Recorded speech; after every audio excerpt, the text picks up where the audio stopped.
નમસ્કાર, આપ જોઈ રહ્યા છો spark today news. Bharatiya Janata party ward number 15ના સ્નેહ મિલન કાર્યક્રમનું આયોજન કરવામાં આવ્યું હતું. આત્મનિર્ભર ભારત સંકલ્પ અભિયાન અંતર્ગત આ સ્નેહ મિલન કાર્યક્રમ યોજાયો, જેનો મુખ્ય હેતુ દર ઘર સ્વદેશી ઘર ઘર સ્વદેશીના સંકલ્પને લોકો સુધી પહોંચાડવાનો હતો. વિક્રમ સંવત 2082ના નૂતન વર્ષની શુભ શરૂઆત તરીકે આ સ્નેહ સંમેલનનું આયોજન કરવામાં આવ્યું. વાઘોડિયા રોડ સૂર્યનગર ગરબા ગ્રાઉન્ડ ખાતે આ કાર્યક્રમ યોજવામાં આવ્યો હતો, જેમાં વડોદરા શહેર ભારતીય જનતા પાર્ટીના અધ્યક્ષ ડૉક્ટર જયપ્રકાશ સોની, વડોદરાના સાંસદ ડૉક્ટર હેમાંગ જોશી સહિતના ભારતીય જનતા પાર્ટીના અગ્રણીઓ, કાર્યકર્તાઓ મોટી સંખ્યામાં ઉપસ્થિત રહ્યા હતા.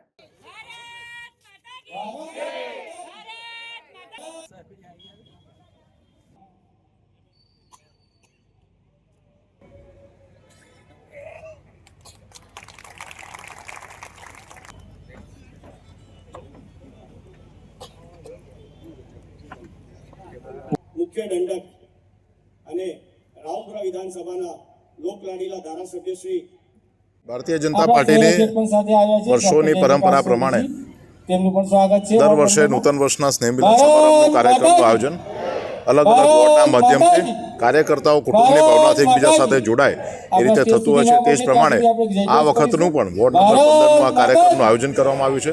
ઘર ઘર સ્વદેશી ઘર ઘર સ્વદેશીના નારાની સાથે આ કાર્યક્રમમાં મોટી સંખ્યામાં જ્યારે વોર્ડ નંબર 15ના સૌ કાર્યકર્તાઓ પધાર્યા છે, ત્યારે આજના આ કાર્યક્રમની વોર્ડ નંબર 15ના સૌ કાર્યકર્તાઓને ખૂબ ખૂબ શુભેચ્છાઓ આપું છું. જનતા પાર્ટી વડોદરા મહાનગરના વોર્ડ નંબર 15 અને 5માં આજે નૂતન વર્ષનું સ્નેહ મિલનનું આયોજન કરવામાં આવ્યું છે.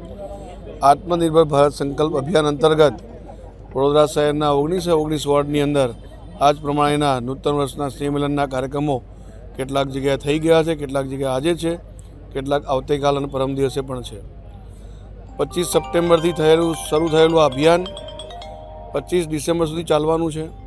આત્મનિર્ભર ભારત સંકલ્પ અભિયાન અંતર્ગત હર ઘર સ્વદેશી ઘર ઘર સ્વદેશીનો નારો ઘર ઘર સુધી પહોંચે એનો આ એક નમ્ર પ્રયાસ છે.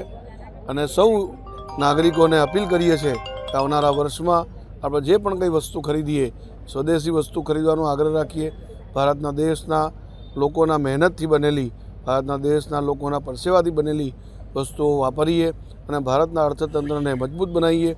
આત્મનિર્ભર ભારત થકી વિકસિત ભારતને નો જે સંકલ્પ લીધો છે એ સંકલ્પ પૂર્ણ થાય એના માટે સૌ નાગરિકો આ અભિયાનમાં જોડાય એ સૌને નમ્ર અપીલ છે. ધન્યવાદ. માતરમ આજ રોજ અમારા વોર્ડ નંબર 15માં દિવાળી પછી સ્નેહ મિલન સંમેલનનું આયોજન કરેલું છે, જેની અંદર અમે અમારા માનનીય વડાપ્રધાન શ્રી નરેન્દ્રભાઈ મોદી સાહેબના હર ઘર સ્વદેશી ઘર ઘર સ્વદેશીની ઝુંબેશને આગળ વધારતા આખું આ વીક અને સપ્તાહની સાથે સાથે આ મહિનો પણ અમે આ ઝુંબેશમાં આગળ વધારવાના ભાગરૂપે આત્મનિર્ભર ભારતનું પણ એક અભિયાન અમે શરૂ કર્યું છે, જે નરેન્દ્ર મોદી સાહેબે એને પણ આગળ વધારીએ છીએ.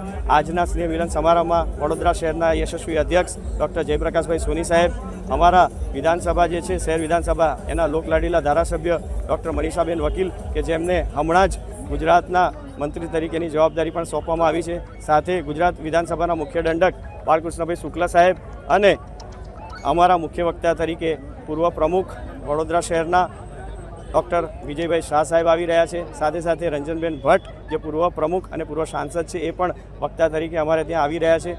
મોટી સંખ્યામાં વિસ્તારના નાગરિકો, ભાઈઓ બહેનો અને એવું કહી શકાય કે આખા વોર્ડ નંબર 15ની અંદર આવતા તમામ સંગઠનો, વડીલ વિસામો છે, બ્રહ્મશક્તિ જાગૃતિ મંચ છે, ક્રિએટિવ વુમન છે, સમસ્ત જૈન સમાજ, સમસ્ત વૈષ્ણવ સમાજ, સમસ્ત બ્રહ્મ સમાજ, દરેક વ્યક્તિઓ આજના આયોજનમાં બધા જોડાયા છે. એ બદલ સર્વેનો હૃદયથી આભાર વ્યક્ત કરું છું. અને મોટી સંખ્યામાં આજના કાર્યક્રમમાં જોડાઈ અને આજના કાર્યક્રમને જે લોકોએ સુગંધવંતો કર્યો છે એ બદલ દરેકનો આભાર વ્યક્ત કરું છું. ભારત માતા કી જય. વંદે માતરમ.